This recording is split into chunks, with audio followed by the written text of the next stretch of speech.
Bon, je ne présenterai pas trop longtemps l'orateur François Guyot, qui est professeur au Muséum national d'histoire naturelle et membre de notre unité, et donc qui va nous parler aujourd'hui de biominéralogie des nanomatériaux. C'est à toi, François. Merci beaucoup, Karim. Donc, je démarre mon petit chrono. Donc, merci beaucoup de l'invitation, hein. Je suis très honoré de faire le séminaire de rentrée de l'IMPMC.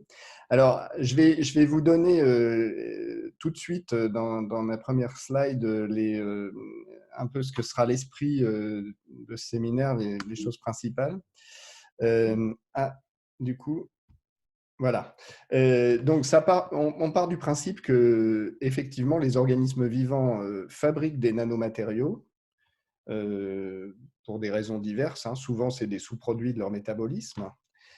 Mais évidemment, ces nanomatériaux contribuent à leur impact environnemental de façon importante. Donc, ça, c'est une partie importante des études biogéochimiques, mais ce n'est pas trop de ça dont je vais parler aujourd'hui. Aujourd'hui, je vais plus me concentrer sur le fait que dans tous les cas, même quand ces matériaux ont l'air d'être pas forcément évidents pour l'organisme, ça a toujours un sens en termes d'adaptation, et j'essaierai de vous montrer des exemples de ça. Et finalement, comme il y a in fine une fonction en termes d'adaptation, eh bien, en raison de ces fonctions, il peut arriver que ces nanomatériaux aient des propriétés très intéressantes, et du point de vue donc d'un institut de sciences des matériaux, ça peut être extrêmement une façon très très intéressante de fabriquer des matériaux avec des fonctionnalités et des propriétés intéressantes. Donc, je vais commencer par un exemple introductif. Alors, c'est un exemple qui ne vient pas de ma propre recherche, mais qui vient de l'IMPMC. Donc, c'est une découverte qui a été faite principalement par Karim, et puis sur laquelle Karim et d'autres personnes à l'IMPMC continuent à travailler de façon active au cours de toutes ces années.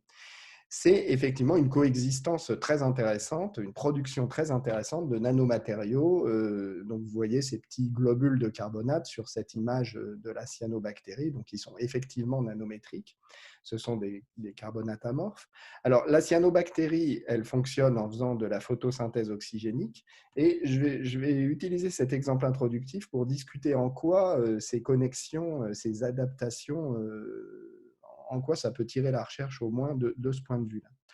Alors, j'ai réécrit ici les équations chimiques de base. Donc, la photosynthèse oxygénique, elle est écrite ici, hein, vous la voyez, si vous voyez ma flèche. Donc, le CO2 est combiné avec l'eau pour former CH2O qui symbolise la biomasse, et il y a production d'oxygène. Donc, c'est comme ça que ce petit réacteur chimique qu'est la cyanobactérie fabrique sa biomasse et croît et se divise. Et j'ai écrit en dessous la réaction de précipitation des carbonates. Alors, dans les systèmes naturels, les carbonates, ils sont essentiellement sous forme de l'ion bicarbonate. Et donc, on a la formation du carbonate solide, CaCO3, et vous voyez que cette formation s'accompagne de la libération de CO2 et d'eau. Donc, en fait, les produits de la précipitation des carbonates sont les produits de départ de la photosynthèse. Et évidemment, tout de suite, ça évoque une relation fonctionnelle possible entre le nanomatériau, le carbonate formé, et le CO2. Alors, j'ai ici écrit le couplage. Alors, si on fait un couplage complet, 1 pour 1 des deux réactions, bah, on voit que la précipitation des carbonates, couplée à la photosynthèse oxygénique, eh bien, il n'y a pas de production de CO2 du tout. Mais dans la biosphère, en fait, ce couplage est partiel, c'est-à-dire qu'en fait, il n'est pas de 1 pour 1. Donc, il y a une certaine production de CO2 qui dépend du taux de couplage, Et ce taux de couplage, il est donc fondamental, et ça, tous les modèles de cycle du carbone le montrent, c'est fondamentalement quelque chose qui va contribuer fortement à déterminer la pression de CO2, donc l'évolution climatique à toutes les échelles de temps, l'évolution de la température du système. Donc, si vous voulez, du point de vue, donc c'est extrêmement important de comprendre ce couplage, et évidemment, disposer d'un système comme celui que je vous ai montré, qui permet d'étudier dans un même réacteur unicellulaire ce couplage très proprement et ces mécanismes. Et c'est vraiment extrêmement important de plein de points de vue. Donc, voilà. Alors moi, je vais utiliser la photosynthèse oxygénique pour introduire un autre aspect de la photosynthèse oxygénique qui m'amènera à mon premier sujet, disons. C'est le fait que la photosynthèse oxygénique, ça produit beaucoup d'oxygène, hein, et qu'en fait, l'oxygène, c'est un toxique énorme, en particulier parce que quand on est en milieu aqueux, qu'on a de l'oxygène, on a cet ion O2-, là, cet ion radicalaire O2-, le superoxyde, qui détruit toute la matière biologique hyper facilement, hein. C'est à la base des systèmes de désinfection. Et donc, on voit que la photosynthèse oxygénique, on comprend pourquoi elle n'a pas évolué tout de suite sur Terre, hein. Il a sûrement fallu avoir plusieurs milliards d'années avant qu'un système ne puisse tolérer ça. Et en fait, donc, c'est bien expliqué, hein. Il y a beaucoup de littérature là-dessus. Bon, j'aime bien cet article-là.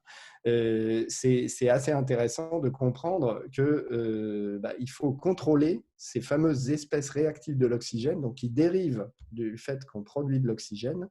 Il faut contrôler ces ROS, pour pouvoir vivre tout simplement dans ces conditions-là. Alors, de ce point de vue-là, c'est extrêmement intéressant parce que il y a une chose qui est assez remarquable, c'est que on ne sait pas bien comment les organismes ont pu s'adapter à ça et comment ça a pu évoluer.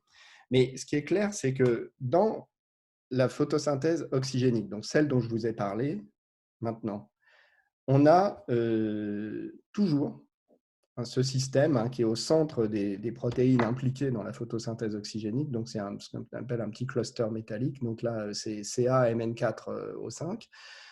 On a un cluster avec avec du manganèse à différents degrés d'oxydation et qui est vraiment au cœur des organismes photosynthétiques oxygéniques. Et ce qui est d'autant plus intéressant, c'est que dans les organismes photosynthétiques mais pas oxygéniques, hein, ça existe, eh bien, on n'a pas ce cluster-là. Donc, il y a vraiment une relation. Alors, après, il peut y avoir des transferts un peu compliqués, mais a priori, c'est vraiment associé à la photosynthèse oxygénique. Et en allant plus loin, bon, vous savez qu'il y a la photosynthèse oxygénique, mais les organismes, quand il y a eu de l'oxygène, se sont adaptés à la respiration oxygénique, qui est très, très efficace thermodynamiquement, hein. Et ce qui est très intéressant, c'est qu'au cœur de la mitochondrie, hein, dans les mitochondries, on a aussi des systèmes, alors ce n'est pas des clusters cette fois, mais on a aussi des systèmes avec du manganèse à différents degrés d'oxydation. Donc, c'est vraiment quelque chose d'intéressant. Donc, ça introduit le premier point que je voudrais discuter aujourd'hui, c'est le fait que les oxydes de manganèse pourraient être des bons candidats pour expliquer au moins une partie du contrôle dans les écosystèmes exposés à ces espèces réactives de l'oxygène. Alors, le principe général est simple, hein.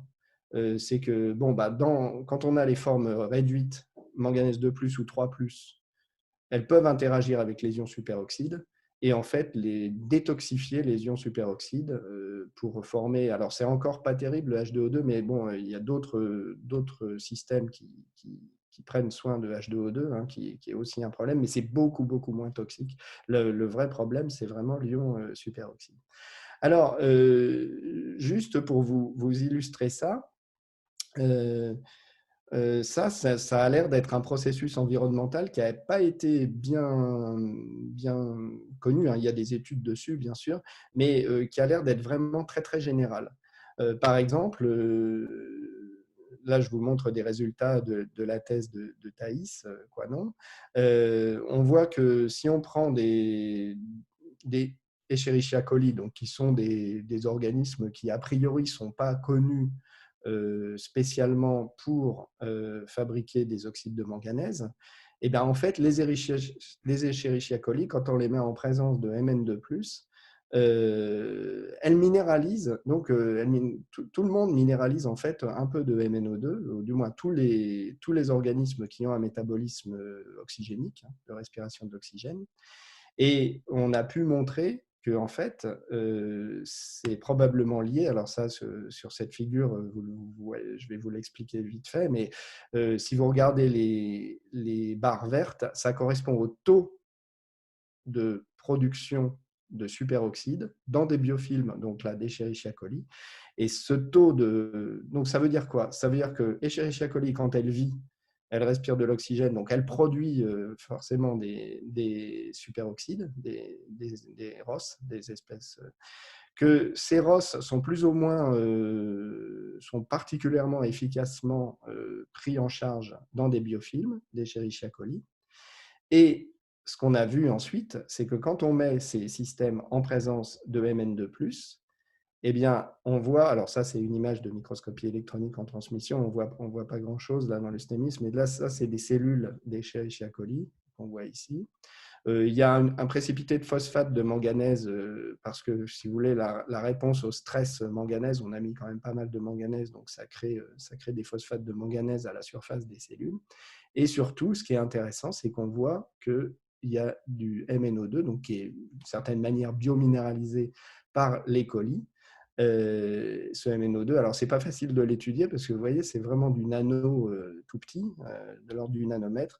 Et mais c'est effectivement très probablement, donc c'est des choses sur lesquelles on travaille, c'est très probablement la réponse, si vous voulez, pour détoxifier les ROS, hein, pour détoxifier ces espèces réactives de l'oxygène et fabriquer ainsi des petites nanophases de MnO2 dans la matière biologique pour lui éviter d'être détruite, tout simplement. Alors, du coup, pour étudier un peu plus ce problème, on a cherché un petit peu une machine qui permettrait de nous fabriquer des ROS et de mettre les bactéries en présence. Et en fait, on a trouvé, bon, c'est peut-être pas une idée neuve du tout, hein, mais on a trouvé que le faisceau d'électrons du microscope électronique en transmission, c'était une bonne machine, hein, pour fabriquer des ROS, ça c'est bien connu, hein, on fabrique, il y a même des gens qui dosent ça.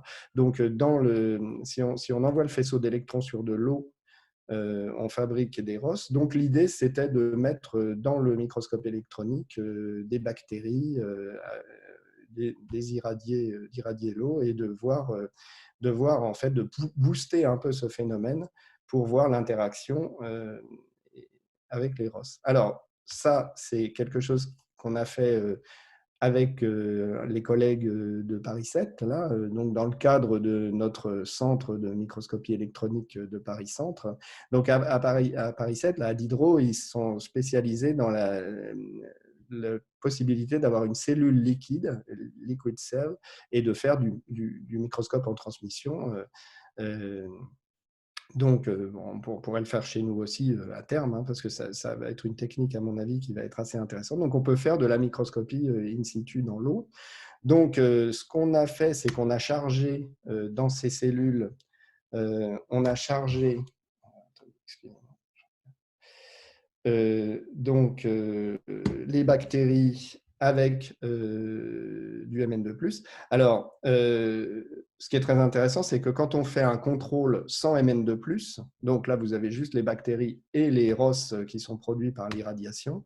Ben, bon, vous voyez les images ici, vous avez une Escherichia coli ici, donc dans la cellule liquide. Et vous voyez qu'elle est complètement détruite, la matière organique est complètement détruite avec des doses qui sont très, très, très rapidement, en fait. Donc, on a une destruction complète. Alors que quand on met le Mn2+, donc si on prend le contrôle, ben là, en fait, on a quelque part une protection au moins de la morphologie bactérienne et la formation d'oxyde de manganèse. Donc, on a vraiment ce phénomène que je vous illustrais disons, d'interaction entre les ROS et le manganèse pour former des oxydes de manganèse et possiblement détoxifier le système. Alors, c'est intéressant parce que, en fait, vous n'avez pas du tout d'oxyde de manganèse en dehors des bactéries, sauf dans un cas, quand vos bactéries sont entourées là, c'est une bactérie qui produit de la cellulose. Donc, vous voyez, il y a de la cellulose partout autour, en fait, on ne la voit pas. Mais vous voyez que là, la nucléation et la croissance des oxydes de manganèse se produisent, donc ça c'est in situ dans le microscope électronique, se produisent sur la surface qui contient de la cellulose et à proximité dans la cellulose. Donc ça, c'est des choses qu'on peut analyser. Et ce qui est intéressant, c'est que du coup, on a en fait des systèmes qui, quelque part, détoxifient, alors soit détoxifient les ROS d'une certaine manière, et peut-être qu'on peut rêver ensuite sur d'autres bactéries, pourquoi pas, d'avoir des systèmes bactériens vivants un jour dans le microscope électronique et de pouvoir étudier, comme on le fait là, en fait, des systèmes de biominéralisation, mais de façon, disons, directe, active, in situ dans le microscope électronique. Alors, cette détoxification des MnO2 par les oxydes de manganèse des ROS, ça m'amène à une spéculation. Alors, c'est extrêmement spéculatif, évidemment, mais finalement, quand je posais la question tout à l'heure de savoir comment vivre avec l'oxygène, comment réussir à vivre comme ça, il est possible, ça c'est complètement spéculatif, que les premiers métabolismes oxygéniques ont peut-être survécu parce que en fait, il y avait de la minéralisation d'oxyde de manganèse dans leur entourage qui permettait de détoxifier cet oxygène. Et du coup, l'histoire du manganèse dans le photosystème 2, l'histoire du manganèse dans les superoxydes dismutase des mitochondries, tout ça, est-ce que finalement, ça ne serait pas un reste ou un témoin ou un marqueur de ces états donc, ça c'est intéressant, ça amène à des remarques supplémentaires. Avec mon collègue Pierre Sanjoffre, mon collègue de bureau, on s'est dit, du coup, si on arrivait à avoir de la biominéralisation de manganèse dans les anciens systèmes géologiques, peut-être qu'on verrait des choses intéressantes se passer lors des augmentations d'oxygène. Peut-être que ça a joué un rôle. En tout cas, c'est le genre de choses qui, disons, font avancer la recherche sur ces systèmes. Un autre intérêt, c'est qu'évidemment, du coup, ces systèmes MN3, MN4 en particulier, avec les transferts électroniques qu'ils impliquent, avec la possibilité d'avoir dans des systèmes oxygéniques, je dirais bien oxygénés, des systèmes qui fonctionnent bien, qui sont bien compatibles avec la biologie grâce à ces phénomènes de détoxification, ça amène des possibilités très intéressantes. Et ça, c'est en particulier avec le développement de batteries, de matériaux de batterie. C'est le travail de thèse de batterie lithium, c'est le travail de thèse de Laura. Et je ne vous en parlerai pas aujourd'hui, elle vous en parlera elle-même, mais il y a des résultats vraiment super intéressants. Donc, on voit comment ce matériau, finalement, par rapport à ce que je vous donnais au début comme indication, comment ce biominéral MnO2, là, ou oxyde de manganèse, MnOx, peut en retour inspirer des choses très intéressantes pour les matériaux. Voilà, donc ça m'amène maintenant, je regarde juste le temps pour voir comment je me place en timing, ça m'amène à mon deuxième aspect. Donc, je vais vous parler cette fois de biominéralisation par des archées hyperthermophiles. Donc, hyperthermophiles, ça veut dire qu'elles ont leur optimum de température au-dessus de 80 degrés et donc elles peuvent vivre à très haute température, et même qu'elles doivent vivre à très haute température d'ailleurs en général. Et je vais discuter de nouveau du rôle de nanomatériaux par rapport à ces micro-organismes. Alors, le milieu naturel d'inspiration de tout ça, c'est ce qu'on appelle les fumeurs noirs. J'aurais pu parler aussi d'autres formes d'hydrothermalisme, mais les fumeurs noirs, c'est vraiment des zones très spectaculaires parce que c'est vraiment le contact entre la Terre interne et la Terre externe. Et en gros, si vous voulez, c'est un endroit où le matériau réduit de la Terre interne s'oxyde au contact d'enveloppes fluides un peu plus oxydées ou beaucoup plus oxydées. Et en fait, on pense que c'est un des lieux importants de la régulation de l'oxygène et de la régulation redox de la planète. Donc, c'est vraiment des systèmes importants. Et en même temps, c'est des systèmes desquels on a isolé les micro-organismes qui vivent aux plus hautes températures connues. Le record qui est très discuté, c'est de 122 degrés. Le record homologué, c'est 113 degrés. Mais voilà, donc c'est de ces systèmes-là qu'on a isolé les micro-organismes de plus haute température connus. De plus, il y a une biomasse extrêmement abondante qui est associée à ces organismes, à ces systèmes hydrothermaux, alors que d'autres systèmes hydrothermaux qui pourraient paraître plus évidents n'ont pas des biomasses énormes. Là, il y a vraiment des biomasses locales extrêmement importantes. Ça crée des écosystèmes, hein, vous en avez entendu parler, avec des animaux, des crevettes, des moules, etc. Donc, et à la source, disons, de la chaîne alimentaire de cet écosystème, se trouvent des micro-organismes de très haute température. Mais en fait, on ne connaît pas bien leur rôle, donc il y a plein de choses à étudier. Donc c'est ça qui m'a amené à étudier ces matériaux, parce que c'est très intéressant, il y a de la régulation, mais du coup, c'est un milieu qui est extrêmement minéralisé. En fait, la fumée noire, là, c'est surtout des sulfures, donc des sulfures qui précipitent. Et alors, c'est surtout des sulfures de fer. Et alors, ce qui est très intéressant, là, je vous montre une image que j'ai prise sur une campagne qui a eu lieu dans l'Atlantique récemment. Donc, ce que vous voyez, c'est une image de MEB colorée artificiellement. La barre d'échelle, elle est de l'ordre du micron. Oui, c'est ça, ce qu'est barre un micron. Et en fait, vous voyez très bien les sulfures de fer, mais en fait, ce qui précipite dans la fumée, c'est du FeS. C'est essentiellement du FeS. Et alors que quand vous regardez des cheminées un petit peu avancées, un petit peu structurées, ici une cheminée pareille vue en MEB mais en lame mince, vous voyez plein de choses, hein, parce que la cheminée, elle s'est développée dans un gradient de température entre 400 degrés et 2 degrés. Et bon, alors, vous ne voyez plus beaucoup de FeS dans la cheminée, alors que c'était du FeS, la fumée. On ne voit plus beaucoup de FeS, et en fait, ce qui se passe, c'est que le FeS, il a été converti en FeS2, en pyrite. Alors, ça peut paraître pas grand-chose, mais en fait, la pyrite, c'est beaucoup plus oxydé que FeS, donc c'est cette régulation dont je vous parlais de l'état redox. Alors, il y a des pyrites de très haute température, ça on comprend très bien comment ça se passe, c'est de la chimie de très haute température supérieure à 250 degrés.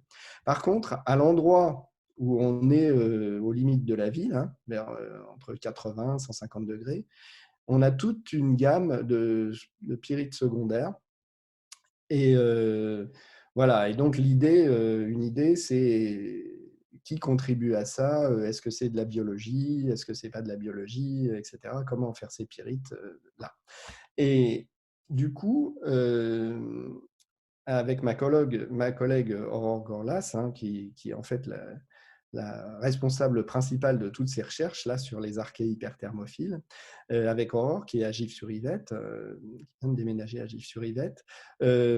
Il se trouve que on a sous la main, je dirais, les habitants principaux de ces cheminées. C'est des thermococcales. Alors, ça reste à discuter. Hein, c'est pas facile de savoir qui sont les habitants principaux des cheminées, mais vraisemblablement, c'est probablement 80% de la biomasse très chaude, c'est des thermococcales. Donc ça, c'est des choses qui sont discutées. Alors, les thermococcales, elles sont très intéressantes.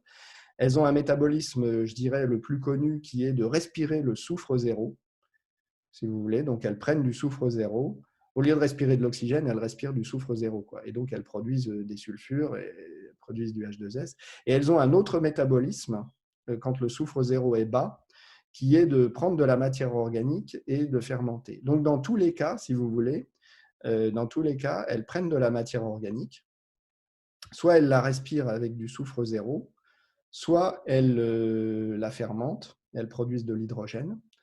Et vous voyez que si c'est les habitants vraiment majoritaires du système, bah, ça pose un petit problème parce qu'en général, dans les écosystèmes, bon, bah, il y a des producteurs primaires qui fabriquent la matière organique et puis et ensuite, nous, par exemple, qui utilisons constamment la matière organique produite. Ici, il semble qu'on ne voit pas trop les producteurs primaires. Il y en a un petit peu, il y a quand même quelques méthanogènes, mais on ne voit pas trop les producteurs primaires, on voit surtout elles.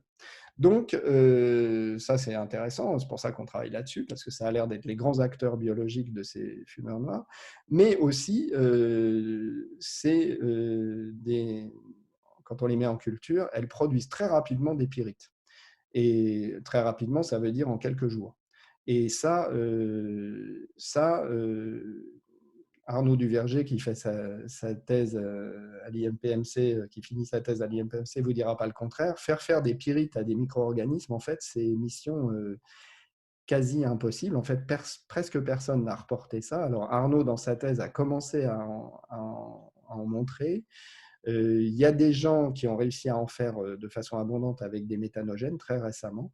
Mais en fait, c'est vraiment très, très intéressant d'avoir des micro-organismes qui sont capables de fabriquer des pyrites. Donc, on s'est dit, voilà, est-ce que ce n'est pas ça qui explique les pyrites des black smokers?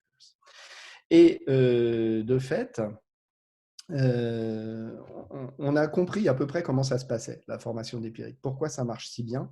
C'est qu'en fait, les thermococcales, quand elles sont dans leur état normal, entre guillemets, elles ont des vésicules de soufre. Vous voyez, donc là, c'est une image de microscopie en transmission de la thermococcale. La barre d'échelle, la thermococcale, elle fait à peu près 1 micron, c'est une coque de 1 micron. Et à l'intérieur, vous avez des petites vésicules de soufre. C'est du soufre alpha ou du soufre bêta. Il y a un peu une discussion. Et voilà, qui font quelques dizaines de nanomètres. Et du coup, quand on a du soufre, là, on comprend bien, parce que quand on injecte le fer de plus, quand il y a un pulse hydrothermal, par exemple, ou quand nous, dans une culture, on injecte du fer de plus, eh bien là, il y a les complexes FeS, si vous voulez, ou le FeS qui s'est formé, qui réagit avec du soufre, et on fait très facilement la pyrite. En dehors des pyrites, en dehors des zones où il y avait du soufre, donc en dehors des cellules, en dehors des vésicules, là où on n'a pas le soufre zéro, en fait, il se trouve qu'on fait un sulfure aussi, et que c'est très intéressant parce que ce sulfure, c'est un sulfure de fer, c'est l'agrégite, mais c'est un sulfure qui contient du fer 3, du fer 3+, alors qu'on est dans un milieu strictement anoxique. Alors ça aussi, on a à peu près compris comment ça pouvait se passer. On a mis quelques étapes. En fait, il y a un précurseur de ce sulfure de fer qui contient du fer 3, qui est un phosphate de fer à valence mixte 2,3. Alors en fait, ça on le voit, c'est qu'avant que les sulfures se forment, en fait, quand on injecte le fer dans les cultures, la première chose qui se forme, c'est une réaction, disons, et les cellules ne se sentent pas très bien. La première chose qui se passe, c'est que les cellules fabriquent en réaction, comme très souvent, je vous avais montré le phosphate de manganèse tout à l'heure, elles fabriquent le phosphate de fer. Mais là, c'est un phosphate qui contient aussi du fer 3. Et là, on a réussi avec Aurore à se greffer, grâce à leur bienveillance, sur un temps de faisceau de Guillaume Morin et Pierre Lepape. Et en fait, donc Guillaume a exploité les spectres là, et ça a donné vraiment, ça a confirmé ce qu'on voyait de façon très très intéressante. Vous voyez, si vous regardez juste les deux graphes du bas, les spectres d'absorption X, donc vous avez le spectre d'absorption X en rouge, c'était sur la ligne Samba à Soleil. Quand vous êtes à des temps faibles, peu de temps après l'injection, on a le FeS qui a précipité partout. Et sur les cellules, on a, bon alors là ça a été simulé avec un mélange de vivianite et de phosphate de fer 3 amorphe. On ne sait pas exactement ce que c'est, ça c'est en cours d'étude, mais on a effectivement des phosphates. Et quand le temps avance, bien, ces phosphates disparaissent en fait, et on a la grégite et la pyrite qui se forment, c'est-à-dire exactement ce qu'on voit. Et ça, c'est vraiment bien confirmé à l'échelle macro par, par ces données d'absorption X. Donc,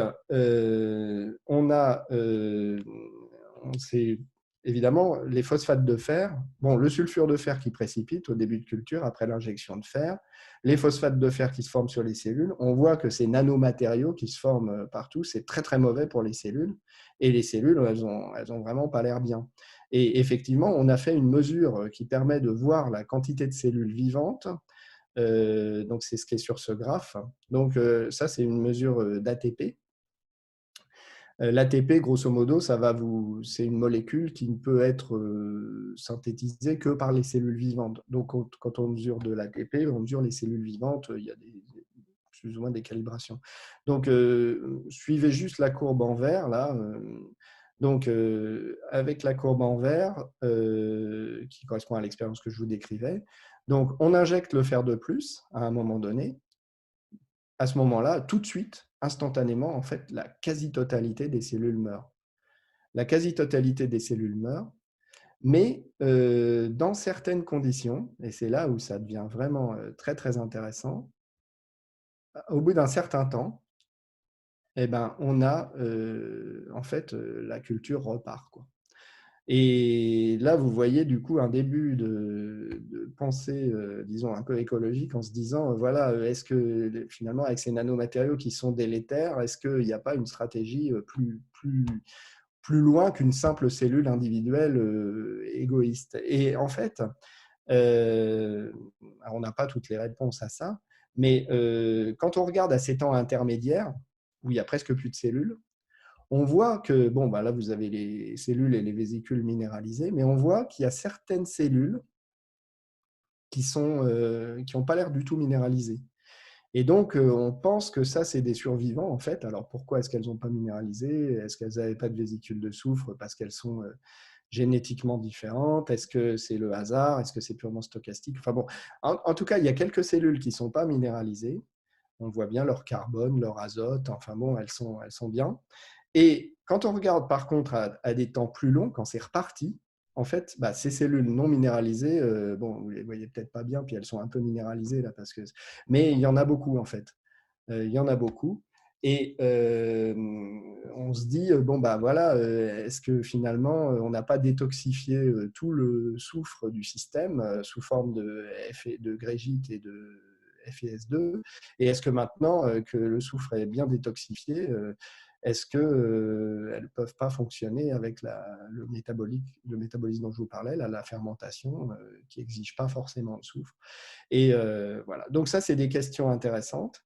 Et donc, si je résume un petit peu au niveau des réactions chimiques, alors c'est un peu compliqué, mais le genre d'hypothèse, disons, de travail où on essaye de comprendre les implications de tout ça, de ces formations de nanomatériaux pour l'écosystème, je vous le résume vite fait. Donc, au point de départ, de toute façon, il y a beaucoup de H2 et de CO2 dans le système. Et H2 et CO2, bah, quand on n'a pas de lumière, c'est le point de départ de la production de biomasse. Donc, de ce point de vue-là, j'ai plus mon... Si. De ce point de vue-là, voilà, on est dans un système qui peut fonctionner biologiquement. Mais il y a des tas de systèmes comme ça où ça marche très peu. Par exemple, dans les systèmes hydrothermaux qui n'ont pas de soufre, bah, il y a quelques méthanogènes qui réussissent à fonctionner, mais elles captent 1 pour 10 000 de la possibilité métabolique qui est offerte par le système. Bon, ici, c'est pareil, sauf qu'ici, bah, on voit qu'on a des phénomènes, parce qu'il y a du H2S en fait dans le système, on a des phénomènes qui conduisent à la formation de grégite et à la formation de pyrite. Et il se trouve que les nanopyrites et surtout les nanogrégites, il y a un article très intéressant, mais il y a plusieurs études, c'est des catalyseurs remarquables qui sont très étudiés en ce moment dans la valorisation du CO2. C'est des catalyseurs pour synthétiser des molécules organiques de façon abiotique. C'est à la base de la théorie de Westerhauser, d'ailleurs, sur l'origine du vivant. Hein. Il dit que c'est parce qu'il y a du soufre, en fait, que ça marche, quoi. Et c'est une intuition qui est assez intéressante. Et du coup, bah voilà, on aurait peut-être une vision de cet écosystème où on synthétiserait plein de molécules organiques abiotiques. Puis ces molécules organiques abiotiques, bah, elles pourraient être utilisées soit en respiration, soit en fermentation par les thermococcales, qui n'auraient donc pas besoin forcément de producteurs primaires. Et à ce moment-là, bien effectivement, du coup, on voit que c'est important pour les thermococcales de vivre avec ces minéraux qui sont, si ça leur sert de catalyseur pour modifier leur milieu, pour produire leur nourriture, je dirais, d'une certaine manière, l'écosystème, il fonctionne un petit peu différemment. Alors, il y a une autre fonction qu'on a découvert et qui est la suivante, c'est que pour vivre, il faut du phosphore aussi. Et que, en fait, quand les sulfures précipitent, la grégite, la pyrite, et précipitent sur les phosphates de fer 2 et 3, la grégite surtout, hein, c'est ce que je vous montrais, et ça relâche des phosphates en solution, et c'est sûrement un moteur très important de l'écosystème. Donc, en conclusion, on voit que ces phosphates de fer et ces sulfures de fer, ils sont a priori pas bons du tout si je me place du point de vue d'une cellule. J'ai 99,9% de chances de mourir si je me trouve dans le milieu hydrothermal au moment où il y a un pulse à ce moment-là. Mais en fait, on voit qu'il y a quand même une adaptation et à la limite, peut-être que ces thermococcales sont en train d'utiliser ces minéraux pour modifier leur milieu et pour pouvoir vivre avec éventuellement des métabolismes différents. Donc ça, c'est cette espèce d'écosystème. Chloé Truong, qui commence son PhD, elle va vraiment travailler là-dessus. Et évidemment, ça donne des idées, ces grégites, ces nanogrégites, ces nanopyrites, la façon dont elles fonctionnent, la façon dont elles sont structurées, ça donne des idées potentielles intéressantes sur les matériaux.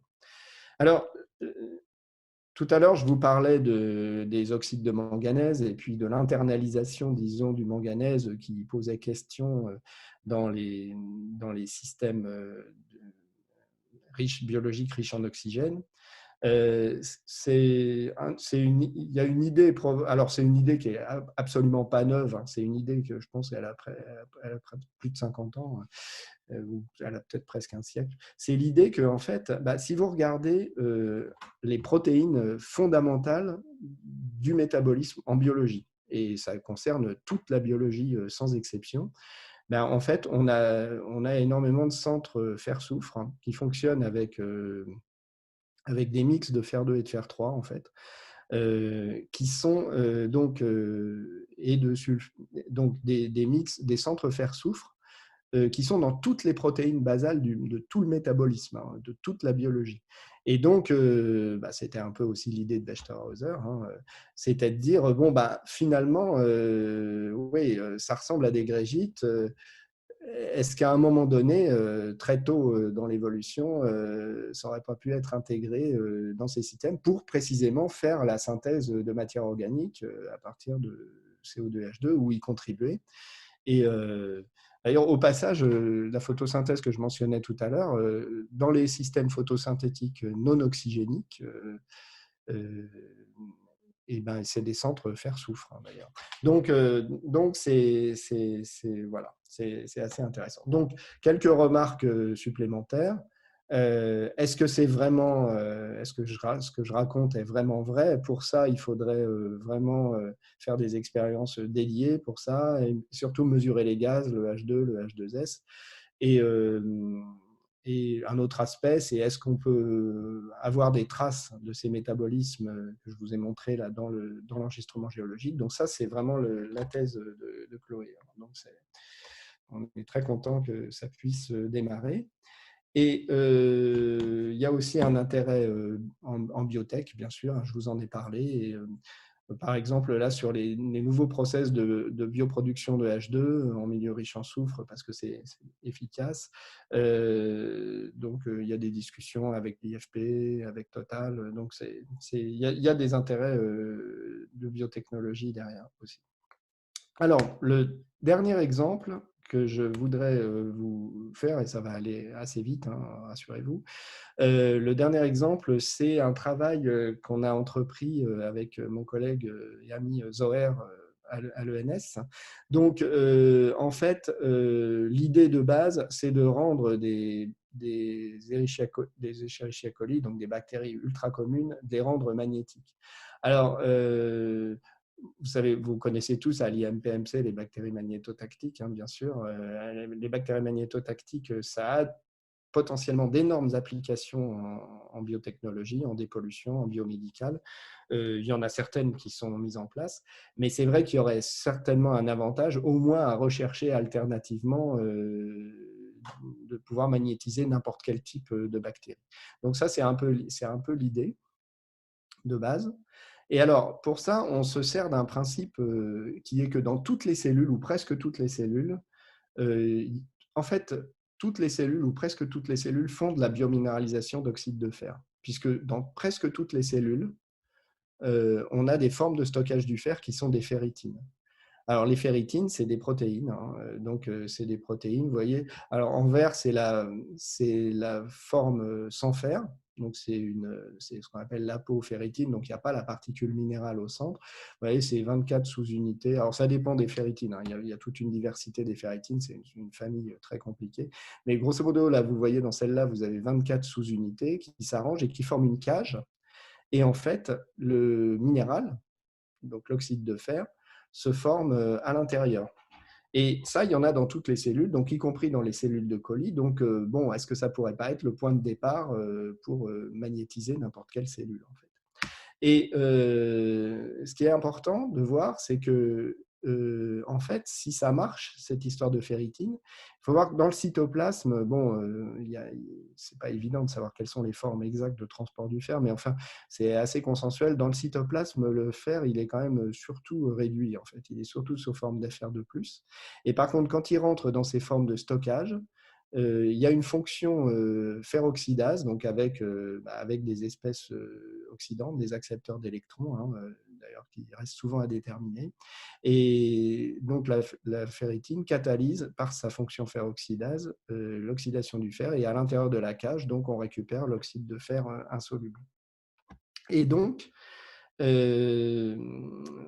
l'idée, alors c'est assez intéressant parce que quand on regarde les bactéries magnétotactiques, on s'aperçoit que, en fait, une des protéines communes à toutes les bactéries magnétotactiques, alors on ne sait pas exactement où elle est localisée, enfin c'est pas évident, mais on l'appelle magnétochrome du coup, c'est un cytochrome, mais il a l'air d'être que dans les bactéries magnétotactiques, et ça a l'air d'être vraiment un point commun de bactéries magnétotactiques. Donc on a ce magnétochrome là, et ça fait de la feroxydation. C'est très analogue à ce qui se passe dans la ferritine. Donc c'est vraiment intéressant. Alors nous, ce qu'on a fait comme première étape pour fabriquer nos colis magnétiques, on s'est dit on va déjà commencer par avoir des souches de colis qui surexpriment la ferritine. On s'est dit on va surexprimer la ferritine, sans parler de fer. Hein, voilà. Et en surexprimant la ferritine, on s'est rendu compte d'une chose, c'est que les cellules, elles se mettent à ingérer des quantités énormes de fer du milieu, et à fabriquer donc des ferritines probablement, enfin oui c'est même sûr, et à les grouper dans des gros corps d'inclusion. Là, je vais vous montrer une analyse après. Donc le premier effet de surexprimer la ferritine, c'est d'augmenter l'internalisation du fer dans les colis. Et en fait, on est allé assez loin dans la... Donc voilà, on les voit là. Et en fait, quand vous regardez en détail, on a fait quelques images de haute résolution là-dessus. C'était pas évident, mais on voit en fait les ferritines individuelles, quoi. Donc voilà. Donc on a les ferritines minéralisées. Et en fait, grâce à Guillaume, là,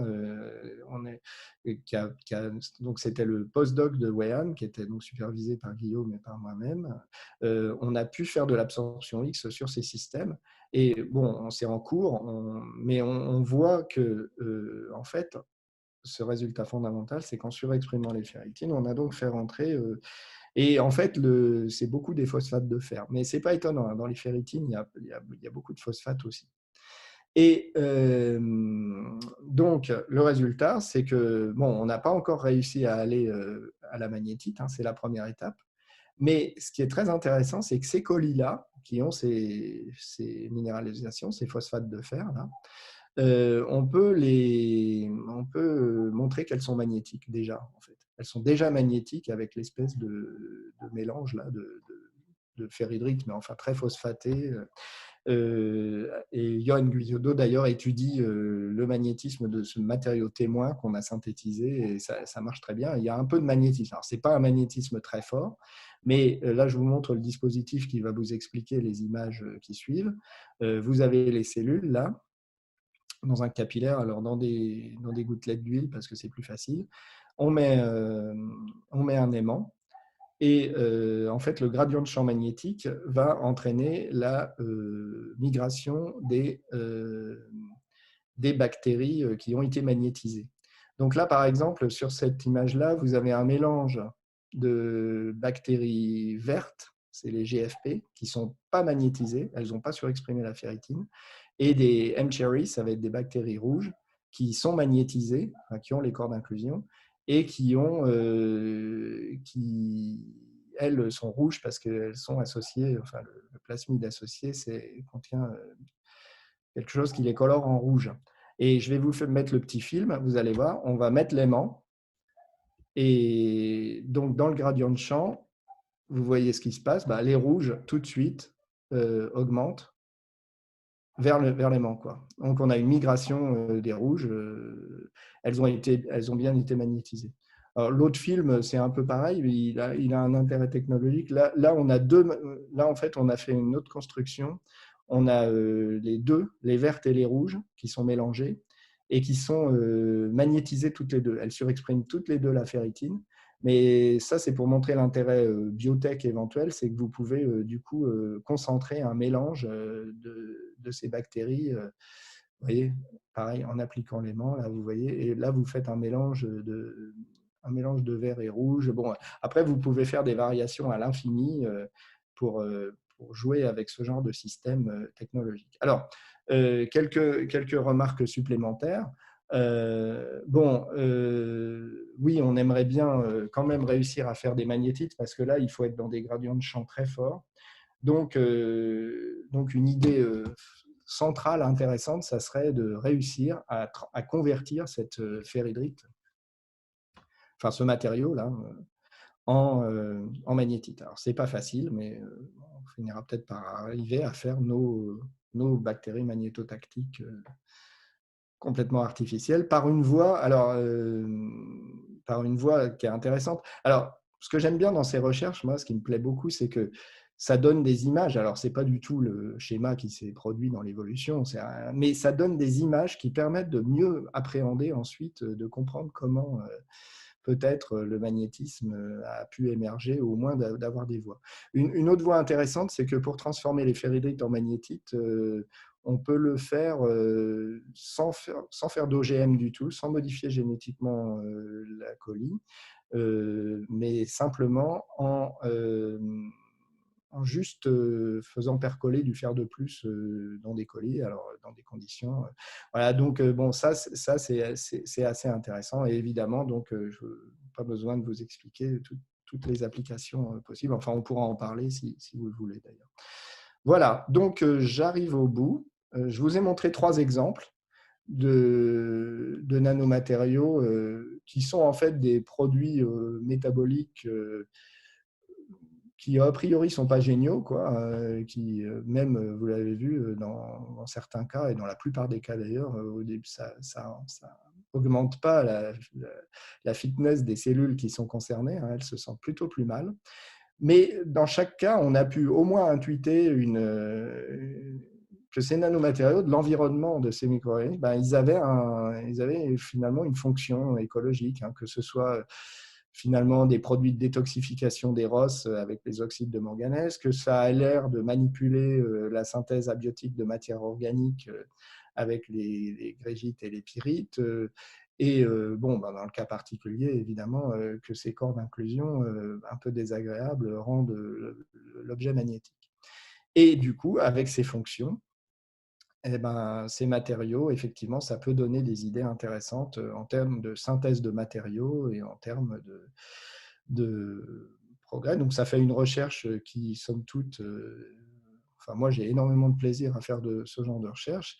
Et je dirais en mot final, l'IMPMC est certainement un très, très bon endroit pour, et assez unique peut-être d'ailleurs, pour développer ce genre de choses. Voilà, je vous remercie. Je m'arrête ici. Merci François. Merci.